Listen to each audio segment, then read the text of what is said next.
नमस्कार दोस्तों, आप देख रहे हैं ब्रेकिंग टुडे और मैं हूं आपके साथ मनीष पांडे। एक बार फिर एक राजनीतिक मुद्दे के साथ, एक राजनीतिक चर्चा के साथ मैं आपके सामने हाजिर हूं। इस बार का जो विषय है हमारा वो दलित प्रेम का है। जो तमाम सियासी पार्टियां इस समय अपने आप को दलितों का मसीहा बताने में जुटी हुई हैं, उससे मिला जुला एक मामला है और उसी का जो राजनीतिक प्रयोग उत्तर प्रदेश में चल रहा है उसके बारे में हम बात करेंगे, आपको समझाने की कोशिश करेंगे कि क्यों सभी राजनीतिक दल इस समय दलितों की तरफ भाग रहे हैं।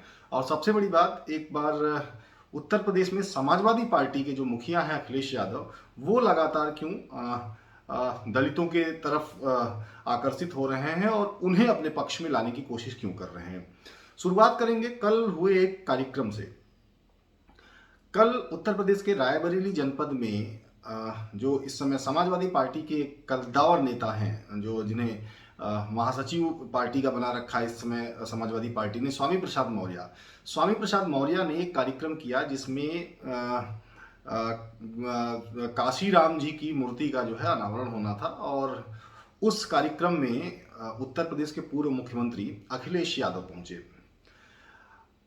अब अखिलेश यादव का वहां पहुंचना इसलिए थोड़ा सा अलग है क्योंकि अभी तक जो आपने देखा था कि जो समाजवादी पार्टी का फोकस रहता था वो MY फैक्टर पे रहता था, यानी मुस्लिम और यादव और तमाम जो पिछड़ा वर्ग है वो समाजवादी पार्टी के कोड वोट बैंक कहे जाते थे। लेकिन अगर देखेंगे कि पिछले कुछ दिनों में थोड़ा सा बदलाव आया है। थोड़ा सा बदलाव इसलिए आया है कि जब MY के साथ समाजवादी पार्टी ने D फैक्टर जोड़ा तो उसका बड़ा फायदा मिला उसको चुनावों में। अब देखिए 2017 में जो चुनावों का जो वोटिंग प्रतिशत था वो समाजवादी पार्टी का था 21.82%। यानी जो कुल वोटर हैं उसके वोटर हैं उसका 21.82% समाजवादी पार्टी को वोट मिला था। और 2017 में समाजवादी पार्टी के पास 47 सीटें थीं। उसके बाद अखिलेश यादव ने एक नया प्रयोग किया। अखिलेश यादव ने प्रयोग किया उसमें सफल भी हुए।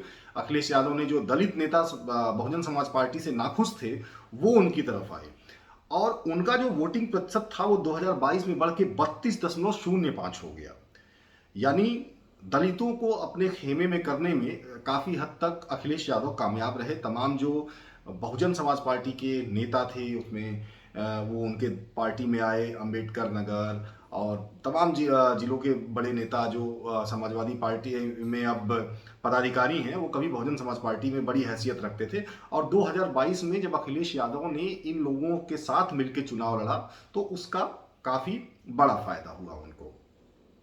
तो कहीं ना कहीं ये जो MYD फैक्टर है वो अखिलेश यादव के लिए काफी फायदेमंद है।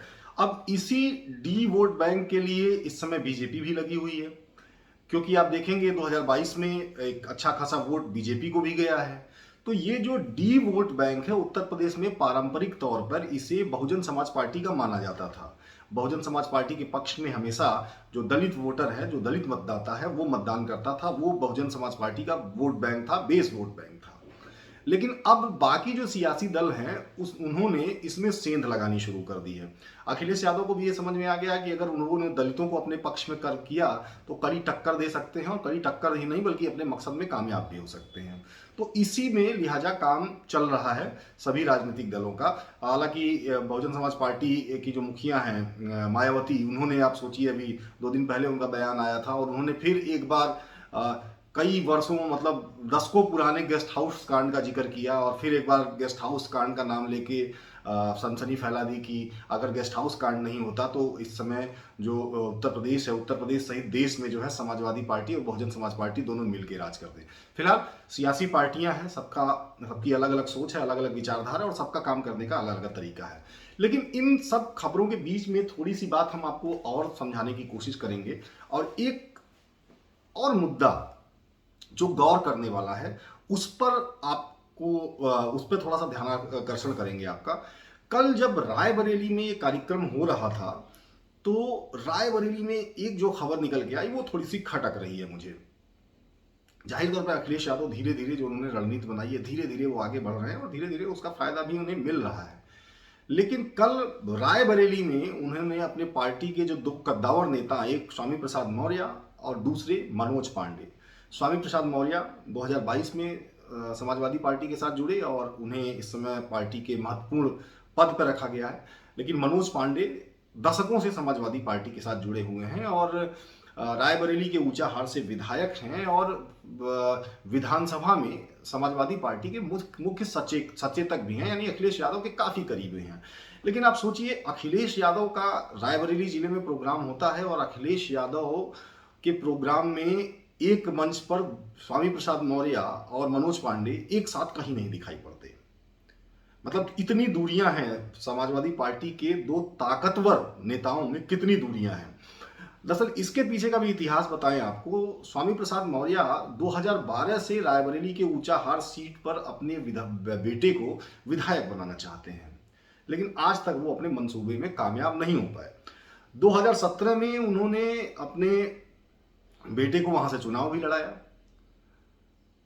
बीजेपी में जब वो आ गए, बीजेपी में मंत्री थे और उन्होंने अपने बेटे के लिए टिकट भी पा लिया। बीजेपी से उनका बेटा चुनाव लड़ा, लेकिन रायबरेली का ऊंचाहार सीट जो जिस पे वो अपने बेटे को विधायक बनाना चाहते थे, मनोज पांडे फिर वहां जीत गए, स्वामी प्रसाद मौर्य पर भारी पड़े। 2022 का जब चुनाव हुआ तो हालांकि उस ऊंचाहार सीट से समाजवादी पार्टी से मनोज पांडे का ही टिकट था, वही चुनाव लड़े। लेकिन अंदर खाने की यह खबर है कि स्वामी प्रसाद मौर्य ने अपने समर्थकों को कभी नहीं कहा कि वो मनोज पांडे का समर्थन करें। अब इन एक जिलों में इन दो नेताओं के बीच में वर्चस्व की लड़ाई है और सबसे बड़ी बात कि इस लड़ाई को जब जो कल कल कल खत्म हो जाना चाहिए था। उम्मीद ये थी कि शायद अब ये दोनों नेता एक साथ मंच पे आएंगे, लेकिन आप देखिए जब अखिलेश यादव रायबरेली में जाते हैं तो रायबरेली में 10 किलोमीटर पहले मनोज पांडे अपने समर्थकों के साथ उनका स्वागत करते हैं और 10 किलोमीटर बाद जो है, जो दूसरा कार्यक्रम स्थल है, वहां पे जाके वो मूर्ति का अनावरण करते हैं। लेकिन कहीं मनोज पांडे के कार्यक्रम में न स्वामी प्रसाद मौर्य दिखे, न स्वामी प्रसाद मौर्य के कार्यक्रम में मनोज पांडे दिखे। तो उम्मीद तो ये की जा रही थी कि शायद संभवतः अखिलेश यादव के जाने के बाद ये तलखियां इन लोगों की आपस में दूर हो जाएंगी।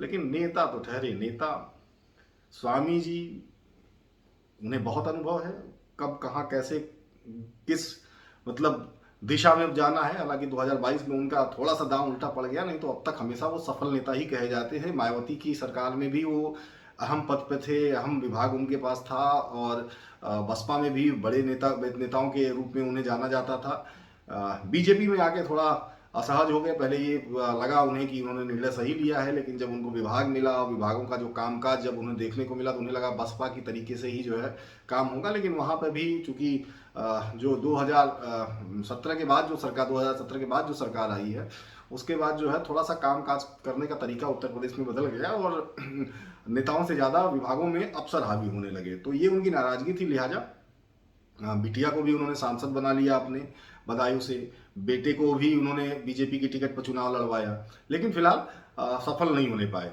तो वो भी बड़े मतलब मजे हुए खिलाड़ी हैं। वहीं दूसरी तरफ मनोज पांडे भी बड़े मजे हुए खिलाड़ी हैं। मतलब तमाम जो सुनामी और बवंडर और आंधी आती रही, लेकिन ऊंचाहार सीट से उन्हें कोई हरा नहीं सका। तो फिलहाल ये दोनों जो नेता हैं वो समाजवादी पार्टी में एक बड़ा कद रखते हैं, लेकिन फिर भी अखिलेश यादव के लिए ये चुनौती बन गए हैं कि इन दोनों नेताओं को वो एक कैसे करें। और जाहिर तौर पर अगर एक नहीं होते हैं तो इसका नुकसान समाजवादी पार्टी को उठाना पड़ेगा और लिहाजा मुझे लगता है कि अखिलेश यादव को अब इन दोनों नेताओं की जो है दूरियां जो है उसे भी कम करने के बारे में कुछ सोचना चाहिए। तो ये आज का मेन मुद्दा था, हमारा पॉलिटिकल मुद्दा था, क्योंकि धीरे धीरे 2024 के लोकसभा चुनाव की तरफ बढ़ रही हैं सारी पार्टियां और सबको अपने अपने समीकरण बनाने हैं। तो दलितों के इस समीकरण बनाने के चक्कर में एक पार्टी के दो बड़े नेताओं की जो बीच की खींचतान है वो सामने आ गई है। फिलहाल आज के लिए इतना ही। आप देखते रहिए ब्रेकिंग टुडे और मेरी आपसे गुजारिश है, मेरा अनुरोध है आपसे कि अगर आपको थोड़ा सा भी अच्छा लगता हो तो हमारे चैनल को जरूर लाइक करें, सब्सक्राइब करें और जो हमारे वीडियोज़ हैं उसे शेयर करें। बाकी अभी थोड़ा थोड़ा आपको लगता होगा कि लग रहा होगा कि चैनल पे पहले जिस तरह की खबरें आती थी उसमें और अब में बड़ा अंतर है। तो थोड़ा थोड़ा धीरे धीरे हम आगे बढ़ेंगे, धीरे धीरे अपने रंग में आएंगे। तब तक अगर आपने हमारा सही से ढंग से साथ दिया तो इस चैनल पे हम जब अपने रंग में आएंगे तो बड़े बड़े लोगों के रंग उड़ा देंगे। तब तक के लिए नमस्कार, और एक बार फिर आपसे अनुरोध है कि आप हमारे चैनल को लाइक और सब्सक्राइब जरूर करें। नमस्कार।